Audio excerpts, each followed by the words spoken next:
कभी-कभी ऐसा होता है कि आपको थोड़ा-सा गलत का सहारा लेना पड़ता है जस्टिस को रिस्टोर करने के लिए और यही भगवान एक गलत घटना का शिकार हो जाते हो और जब आप किसी के साथ गलत होते हुए देख लेते हो ना, तो इस बात के लिए तैयार रहना कि आपके साथ गलत होते हुए भी लोग देखने को तैयार होंगे।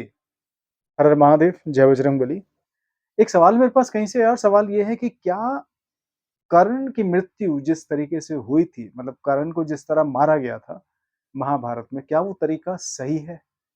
क्या ऐसा होना चाहिए था? क्योंकि साक्षात परमेश्वर वहाँ थे कृष्ण भगवान, जो कि मतलब जस्टिस की बात होती है, उनकी उपस्थिति अपने आप में न्याय है, उनकी उपस्थिति अपने आप में एक सृष्टि का बैलेंस है, तो क्यों कर्ण को मारना वहाँ सही था, वो भी निहत्थे तरीके से जब वो अपने रथ का पहिया गड्ढे से बाहर निकाल रहा था।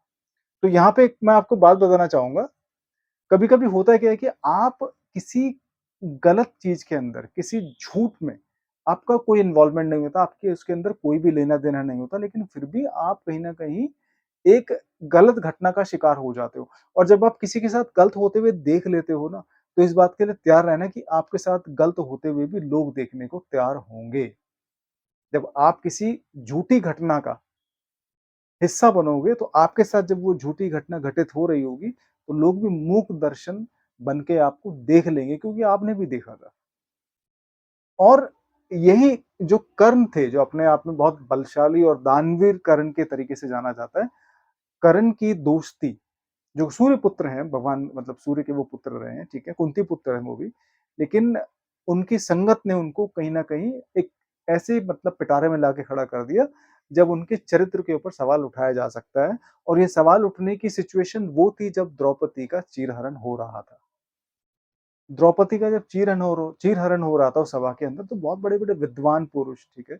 वहाँ बैठे थे, महात्मा विदुर बैठे थे, भीष्म पितामह बैठे थे, ठीक है? कृपाचार्य बैठे थे, द्रोणाचार्य बैठे थे अपने आप में और हस्तिनापुर के राजकुमार, ठीक है? दुर्योधन थे, उनका छोटा भाई था दुशासन, ठीक है? और हस्तिनापुर के जो राजा थे, जो अंधे थे आध्यात्मिक तौर पे भी और शारीरिक तौर पे भी। तो उन्होंने इस घटना को होते हुए देखा, उनके सामने ये घटना घटी और सबसे बड़ी बात जब किसी आदर्श व्यक्ति की बात की जाती है, तो आदर्शवाद जो होता है, जो आदर्श सिचुएशन होती है, वो हर जगह देखी जाती है।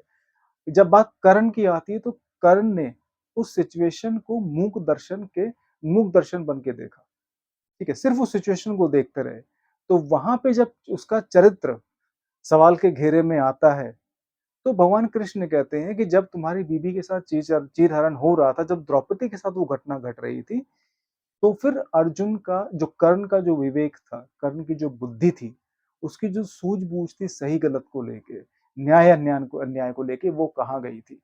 तो इस व्यक्ति को इस मतलब तरीके से ना देखा जाए कि उसको युद्ध के अंदर सारी नैतिकता और उसको धार्मिक तरीके से या युद्ध नियमों के अनुसार ही उसको मारा जाए।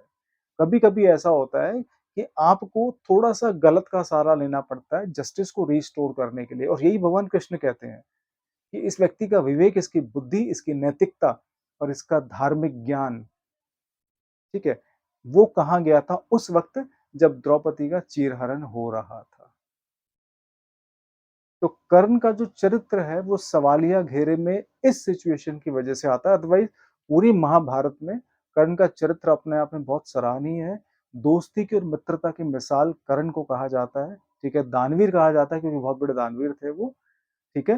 लेकिन फिर भी उसके बावजूद एक छोटी-सी गलती की वजह से यहाँ पे उनका चरित्र जो है वो घेरे में आ गया है। एक सिचुएशन और भगवान कृष्ण यहाँ समझाने की कोशिश करते हैं, वो ये है कि कभी-कभी ना आपको समय के अनुसार आपको अपने कर्म और अपने कर्तव्य को देखना पड़ता है, ठीक है? आज हम चींटी भी मारते हैं, हम जब अगर आज हम किसी निर्जीव मतलब किसी भी जीव को अगर ज़रा-सी तकलीफ देने की कोशिश करते हैं, तो हमारे मन में उठता है कि यार पाप हो गया, ठीक है? कुछ गलत हो गया। हमें कोई हक नहीं है किसी जीव को तकलीफ देने का या किसी जीव को मारने का या उसको परेशान करने का। लेकिन आज से मतलब कुछ हज़ार साल पहले या जब हमारे जो सिख जो गुरु रहे हैं, ठीक है?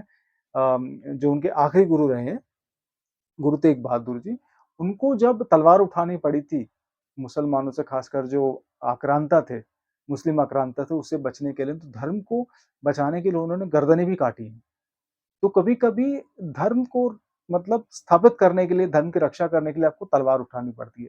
अब ये समय निर्धारित करता है कि किस समय आपको तलवार उठानी है और किस समय आपको दूसरों की रक्षा करनी है, जीव-जंतु से प्यार करना है, प्रकृति को स्वीकार करना है। इसी सूझ-बूझ की वजह से थोड़ा-सा कर्जुन जो कर्ण था, वो पीछे रह गया और इसलिए उसका जो चरित्र है वो सवालिया घेरे में आ गया।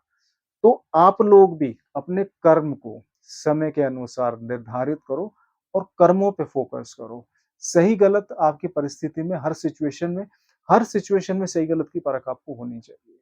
इस बात का ध्यान रखा जाए। अगर आपको वीडियो अच्छी अच्छी लगे तो कमेंट में हर हर महादेव ज़रूर लिखिएगा। हर हर महादेव, जय बजरंग।